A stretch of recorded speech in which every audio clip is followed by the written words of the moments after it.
मेळा प्रसिद्ध किती सेकंद नमले स्वतः देतात तुम्ही सर्वांचे शेत निवडलेला अभंग कुणाचा अभंगाच्या शेवटच्या खालून कल्पना आहे. वारकरी संप्रदायाचा पाया ज्ञानदेव आहे. वारकरी संप्रदायाचा कळस तुकाराम बाबा आहे. वारकरी संप्रदायाचा विस्तार नामदेव बाबा आहे. वारकरी संप्रदायाचा खांब एकनाथ बाबा आहे आणि वारकरी संप्रदायाची गुरुनिष्ठा निळोबार आहे. शरीरात जसे पंच प्राण आहेत, पृथ्वी जशी पंचमहाभूत आहेत, तशी ही 5 संत संप्रदायाचा प्राण आहे. प्राण आहे संप्रदाय, प्राण आहे. आणि पहिलंच वाक्य आहे, ते पहिलेच संत आहे. राहू दे राहू दे राहू दे, ए पहिलंच नाव आहे ज्ञान देव. शब्द सोडू नका. ज्ञान देव 12व्या अध्यायाचं असं म्हणणं आहे, अभ्यासापेक्षा श्रेष्ठ ज्ञान आहे, पण ज्ञानापेक्षाही श्रेष्ठ देवाचं ध्यान आहे. गोविंदाला क्लिअर करा. इथं त्रिपुटी आहे.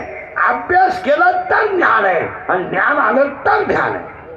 पुन्हा उलट आहे तिथं. रियाज केला तर पक्वाद आहे, प्रॅक्टिस केली तर गायन आहे, पुस्तक उचकलं तर कीर्तन आहे, नम्रता ठेवली तर लक्ष्मी आहे, लिंत ठेवली तर व्यापार आहे आणि कष्ट केले तर भाकर आहे.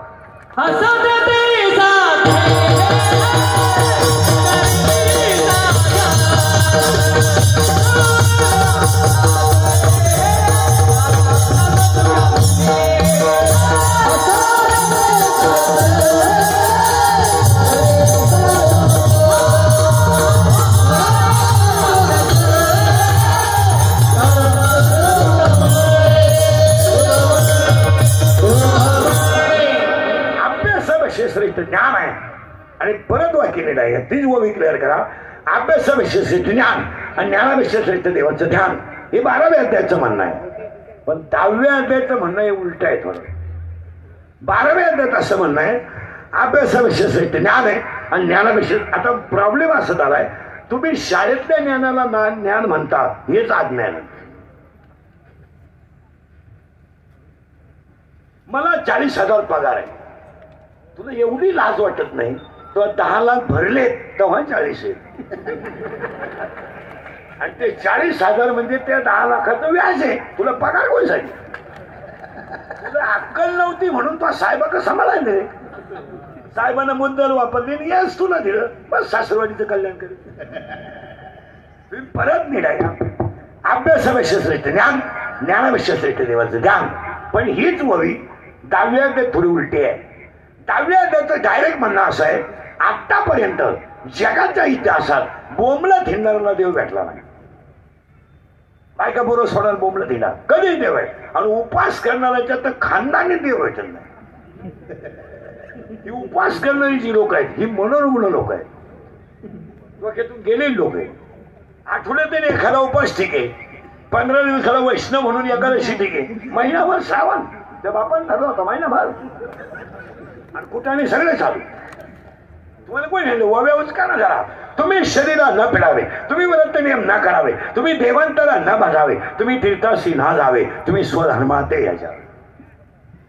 तिसऱ्या अध्यायात तुम्हाला डायरेक्ट सांगितलं हे उपाय मोकारगंज. महाराष्ट्रात मला एखाद्या माणसाचं नाव सांगा का व्याजाचा धंदा करणारी माणसं नीट मेली. एक माणूस सांगा, इथं 2-4 जण आहेत. तुम्ही तडफाडूनच मारणार. तुम्ही गण किती लावा, गणात झोपा. परत ऐका, तुम्ही असं काय म्हटलंय तर 16व्या अध्यायात 473 ओव्या आहेत. 473 ओव्यांमध्ये 2 संपत्ती आहेत, दैवी संपत्ती आणि आसुरी संपत्ती. दैवी संपत्तीचे 26 गुण आहेत आणि आसुरी संपत्तीचे 6 गुण आहेत. पण अध्याय जर चांगला वाचला 16वा तर दैवी संपत्तीच्या ओव्या कमी आहेत आणि आसुरी संपत्तीच्या ओव्या जास्त आहेत. तुम्ही म्हणाल का पापी माणसांनी किती इस्टेट कमवू द्या, त्याच्यावर जडू नका. त्याचा शेवट किती वाईट आहे याचा अभ्यास करा. जेवढे जेवढे जनतेला लुटून श्रीमंत झाले, प्रत्येकाच्या घरात एक माणूस येणा आहेच. येणार नसलं तर बेवडा तरी आहे, पण खटका आहेच. जेवढ्यानी जग लुटलं, एकही माणूस आतापर्यंत घरी मेला नाही. हॉस्पिटललाच, आणि हॉस्पिटलला मारताना त्याच्याजवळ 3 जणच, डॉक्टर, कंपाऊंडर, नर्स.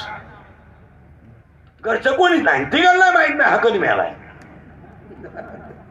तरी क्लिप पडली, त्यांना तीव्र झटका आला. येणारच.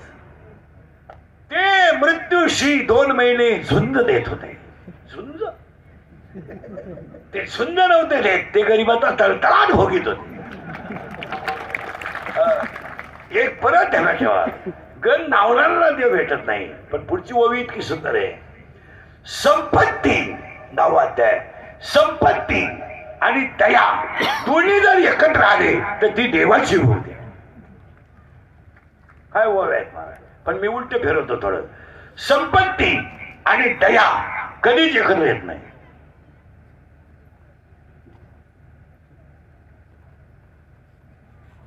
आणि जर आधीच तर तो माणूस देव झाल्याशिवाय.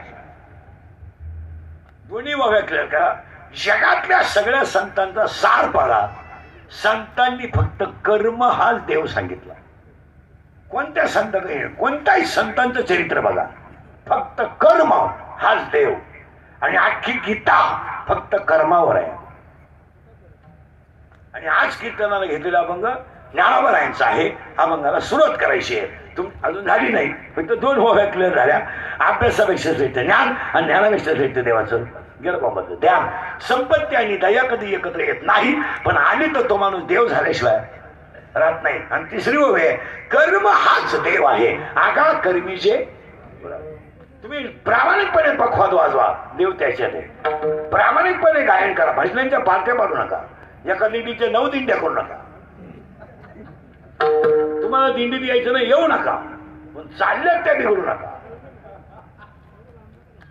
तुम्हाला गावात भजन करायचं नाही, करू नका, पण भजनांची लावू नका.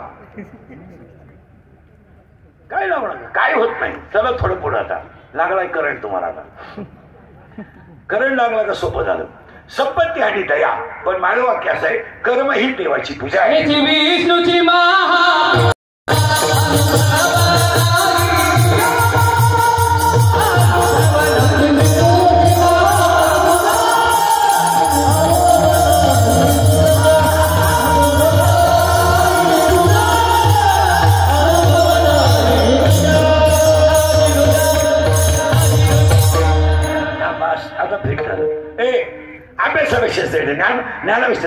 ध्यान. संपत्ती आणि दया कधी एकत्र येत नाही, आणि आली तो माणूस देव झाल्याशिवाय.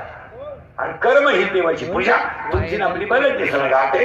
अभंगाला सुरुवात करायची. कीर्तन ऐकणाऱ्याला 3 सूचना आहेत. पहिल्या, दरिद्र्यवाणी कीर्तनाला बसायचं नाही, येतच नाही. लांब बसायचं. पहिल्या पंक्तीला जेवायचं, चांगला चप्पल जोड पाहायचा. आम्ही जीव काढायला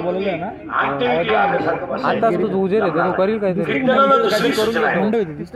आपल्या कीर्तनाला बोलावं लागतं, बोललं तरच कळलं, नाही काही कळलं. आणि 3री सूचना आहे, शंका असली अभंगात जाग्यावर विचारायची. 2 महिन्याला उत्तर द्या.